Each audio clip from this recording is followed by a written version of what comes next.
Hey Mall Rats, welcome back to Rutherford, New Jersey and the American Dream Mall. We first took a look at this mall shortly after its grand opening, back around 2020. And yes, I know it opened back in 2019, but with all the COVID closures and uncertainties, we didn't know what was going to survive, what was going to fail, and whether this would even reopen. So, since I was back in the New York City area, I decided to check this place out again and see how it was doing because my first visit was quite disappointing. If you haven't seen that video, I'll put a card at the end of the video or a link in the description box below so you can check it out. My first impressions when I first walked into this mall were just wow, because of its grand scale, high ceilings, and just super ultra modern architecture. Then there was a second wow as I realized that pretty much all the storefronts were vacant. Yes, they had artwork covering up all the stores that hadn't come in, and yes, this is a new mall, and so I didn't expect it to be completely full, but I mean, it had to have been at least 90% vacant. Pretty much the only thing that was operating was the It's Sugar, the theme park, and I'm not even quite sure that the water park or the ice skating rink was in full operation yet, and there were a couple of stores here and there. I am so glad to report that things have changed and this mall is turning around for the better. Now walking into this mall in 2022, you'll see most of the storefronts are occupied. So now I can give you a more accurate tour and my thoughts and opinions on this mall since there's actually stuff here to see. And one thing I noticed was that this mall was a lot busier than when I first visited. Now, you have to put into perspective, of course, it's a massive mall, and so it's going to take a lot of people to fill this space up and make it look busy, and when I first visited, there were a fair amount of people just sort of wandering around, and I think they were doing what I was doing, and that is, whoa, this new mall opened? I want to see what it's like, and then they kind of went inside and were like, where's all the stores? But now here we are, and there are stores. I think the developers and the owners of this mall have come out and done an amazing job with this place. I love how minimal it is. It's just nice and clean, but yet it's not bland and boring like a Simon Mall. This mall still retains a unique character with the colored lighting up in the ceilings and the brightly colored murals that cover up some of the storefronts that have yet to be occupied. So congratulations for opening a new mall when all other malls are failing, and congratulations for it being successful. You did a great job. This mall differentiates itself from most other malls because this is a destination mall. You don't come here just for the shopping, although many people do. You come here for the entertainment and all the other spectacles that you can see here, like this Angry Birds themed mini golf. If you want to check out more on this mall's history and its troubling past, you can check out the video that I mentioned earlier on. Because this video is going to be more about my likes and dislikes regarding this mall, whether I think it has a future, and how it's going to survive in this failing economy. This Nickelodeon pop-up shop just outside the Nickelodeon Universe theme park was new. That wasn't there when I first visited. In fact, you'll find a theme throughout this video because most everything that we're looking at didn't exist. When I first visited this mall, I wanted to check out the Nickelodeon Universe theme park. I took one look at the tickets and said, absolutely not. Way overpriced. And now with the economy doing poorly, it's even more overpriced and I can't afford it. So unfortunately, we still can't check out the Nickelodeon Universe theme park or the DreamWorks water park.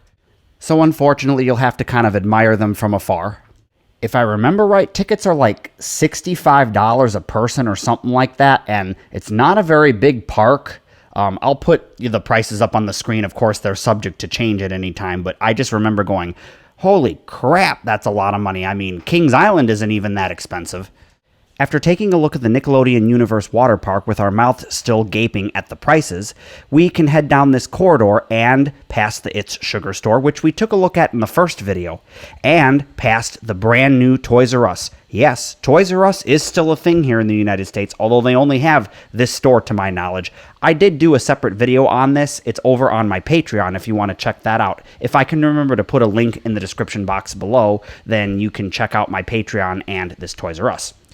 I think it's kind of weird that the gift shops for the water park and essentially the gift shop for the Nickelodeon Universe aren't inside the parks. They're not really their own store. They're almost like kiosks. It's just kind of weird and I don't like it.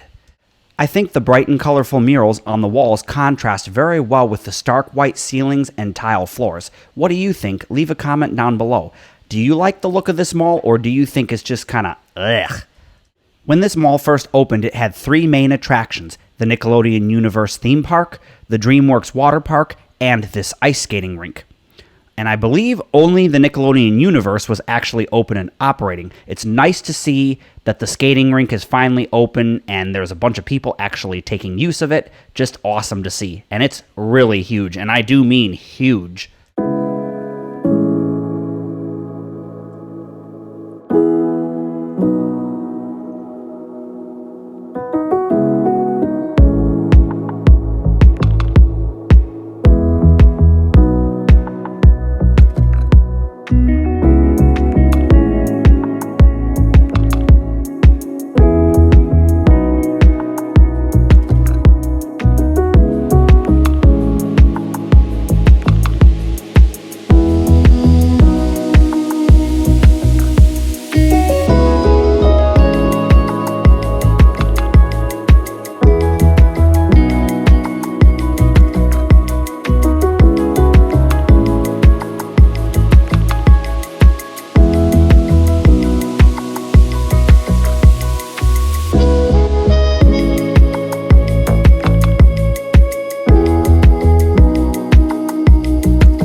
This mall is doing a lot of things right, especially in today's age where most people do all of their shopping online. And where traditional malls are continuing to do what they've always done for the past few decades: sell the same old bland, boring, and overpriced merchandise. You may have seen one of my previous videos where I talked about what malls need to do differently, and I mentioned AliExpress. I think we need to have stores like that inside of our malls. That's one of those stores that sells the inexpensive Asian fashion, and it's completely different from everything else inside our current malls. And here is a great example of that, because I believe this is an Asian store just looking at the lettering on the storefront. Although the fashion here is not crazy and bold, it is inexpensive. And by inexpensive, I mean you're not paying $80+ for a plain pair of jeans. This store kind of reminded me of H&M, or if you're from the East Coast, Primark. It's definitely headed in the right direction. And out of all the clothing stores I popped into, this one was quite busy. Proof that the average consumer wants more stores like this. So if you're sitting back right now going, wow, this mall is awesome, and I would totally come here all the time and do all my shopping here instead of going online because I can actually try the stuff on and actually see if it fits and not have to deal with all the returns, well, yeah, that's proof that a mall like this is exactly what we need, and we need them in all of our markets. We need them in places like Chicago and Columbus. I think each state should have a mall similar to this, centrally located. So Ohio being a good example, put a mall like this in Columbus to where people from Cincinnati, Dayton, and the Cleveland area can come and shop at a place like this. And a place like this might even work in my home city of Cincinnati, because you've got Indianapolis, Louisville, Columbus, Dayton. They're not very far away, and all of those metro areas could benefit from a mall like this. This mall also does an absolutely fantastic job blending all the different areas together aesthetically. And what I mean by that is when you're in sort of the entertainment area where you have the theme park and all of that stuff, it's a little more loud and obnoxious. Now, as you transition from that area to more of your upscale shopping, things become a little more elegant. You can see this humongous chandelier here, just kind of tying in that elegance. The floor turns into these black-looking fish scales, and you get these topiaries that are dotted throughout the corridor. I just love the way this place looks. Walking through this mall, you almost forget that you're transitioning into different sections, but then you take a step back and you're like, oh yeah, I was in a more colorful and fun area, and now it's more elegant and upscale. So I want you to take a listen to how walking through this section of the mall sounds, and hopefully we won't get a copyright strike. If we do, then I'll have to replace the audio with, some elegant music or whatever, but this section even has a fountain and a koi pond. Wow.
This is your one-way non-stop ride all the way to the top, because this is the luxury corridor where we have stores like Saks Fifth Avenue, Tiffany & Company, and many more. And yeah, it's no surprise that this corridor is pretty much empty. Really, the only people you see walking here are people going from one area to another, or back to their car. I know the New York City area has quite a bit of wealth, but again, then it's an expensive place to live, so in this difficult and hard economy, people are even having to cut back on their luxury items. So it's a wonder that these stores can even survive and stay afloat. So I suppose when you're selling Louis Vuitton jeans at $2,630 a pair, you only need to sell one a day in order to make decent profit.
Now that we've all gone bankrupt walking through that astronomically overpriced corridor, we can continue on to the more reasonable section of the mall where you can actually afford things. Well, maybe. Throughout this mall, they have these large courtyards that have escalator access to all the different levels of the mall. And I like the fact that you can go up to the very top level and kind of get a bird's eye view of sections of this mall and all the different stores that there are. We're going to pass by an Amazon 4-star store in a moment. I've taken a look at a few of these throughout the Chicago metro area, and I will have videos on them eventually.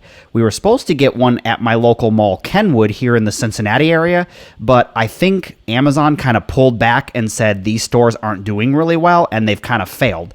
Well, I have some insight into that. You see, when people see the name Amazon, they expect to be able to buy literally everything and anything. Well, and these Amazon 4-star stores are only meant to highlight their 4-star products and the ones that are selling the best on their website. And I think that's a big failure. They needed to do a full-on Amazon store. Here we have the Eland store. I've never seen one of these before, but I'm guessing, based on looking at the front of this store, that it's another one of those Asian fashion companies. I'm still on the lookout for one that actually brings that bold, over-the-top Asian fashion that I'm so used to seeing on AliExpress. But I can say we're going in the right direction here. Actually, I'd have to say this mall had more stores in it that I'd never heard of than it did ones that I was actually familiar with. Taking a glance through this store, I thought the prices were very reasonable, and if you needed something very basic and simple, it was a great place to find it. Wait, did I just see a Star of David painted on the window? Could this be a Christian Asian company? Some more insight on that would be great. If you know any more information about that Star of David on the window, leave a comment down below. After taking another look at a cool clothing store, we can head down the corridor to our next spectacle, another fountain. Ah, yes, malls that have fountains. I absolutely love it, and I'm sure if you're into malls, you love the fountain aesthetics as well, and it's great to see a brand new modern mall incorporating fountains into its architecture. Walking into this courtyard kind of made me feel like I was in a magical fairy princess universe. And by that I mean with all the gardens and topiaries and just kind of girly aesthetics. That's how I felt.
This short corridor led to a few restaurants as well as the exit out into the parking garage, but I love how it has these structures in here that resemble trees. Now that we're up here on the second level, we can get a nice bird's eye view of the appropriately named Angry Birds mini golf course. Bird's eye view, get it? I didn't even think about that one when I was saying it. Anyways, looking at this mini golf course from above really made me want to go out and try it. And I'm shocked that there's not more people playing it. Maybe the prices for this are just astronomical. I don't know. I didn't check it out because I was short on time. But if I ever make it back to the New York City area, I'll definitely try and check it out. Now we're going to head back over to where the Nickelodeon Universe theme park is and this brand new Five Guys. This wasn't here when I first visited, and it's nice to see that the mall is bringing some more affordable dining options.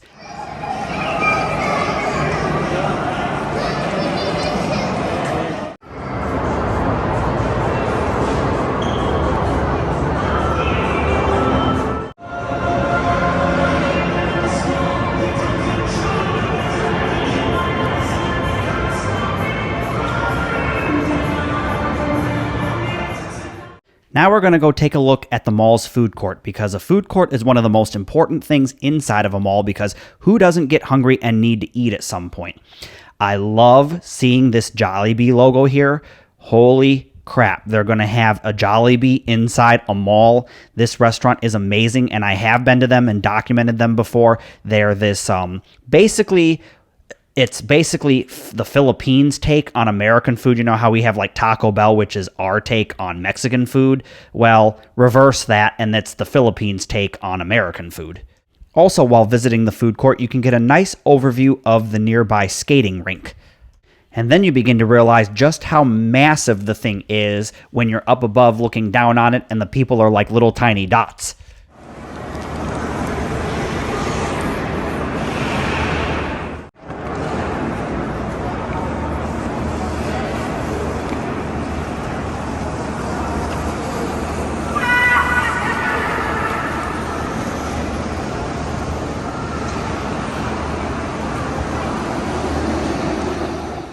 So although the food court wasn't completely full, I did love the fact that it had a good variety of restaurants. Of course, the Asian cuisine tended to be the one that dominated the most, but it did have a fair and decent variety of different options to choose from. They even had some places that you might recognize from everyday suburban life, like Popeyes and Taco Bell. Now, you know your food court is really rad and doing great when you see a Taco Bell, a Popeyes, or even McDonald's or other fast food giant in it. I didn't grab anything here while I was at the food court because the Jollibee wasn't open yet, and I really wanted some of that awesome Chicken Joy, so I headed off to another local one that was open. And is this a Best Buy that we're looking at? And yeah, a full-on Best Buy, not one of those Best Buy mobile stores. Unfortunately, it wasn't open for the day when I visited, so I couldn't go inside and give you a tour. So this was really strange, this walled-off escalator that just leads to nowhere. It's located right next to the food court. Maybe by now it's open and you guys know exactly where this leads to, but I don't know. Some insight would be greatly appreciated. Leave a comment down below.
When I first saw this big mural that said Tilt on it, I was like, oh man, they have a Tilt arcade in here? And then I read next to it that it was a museum, and I was just kind of scratching my head like, wait a minute, a Tilt museum?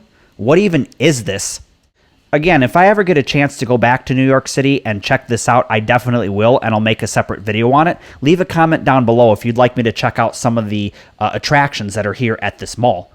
Well, my revisit to this mall was definitely better than the first time I came here.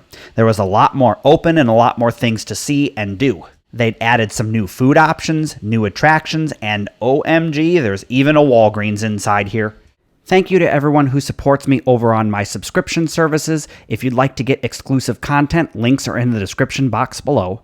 And thank you for supporting the future of video. That's going to do it for another episode of Urbex. Thank you everyone for coming along to take a revisit of the American Dream Mall in Rutherford, New Jersey. I do videos just like this each and every week, Wednesdays and Fridays at 7 p.m. Eastern Standard Time.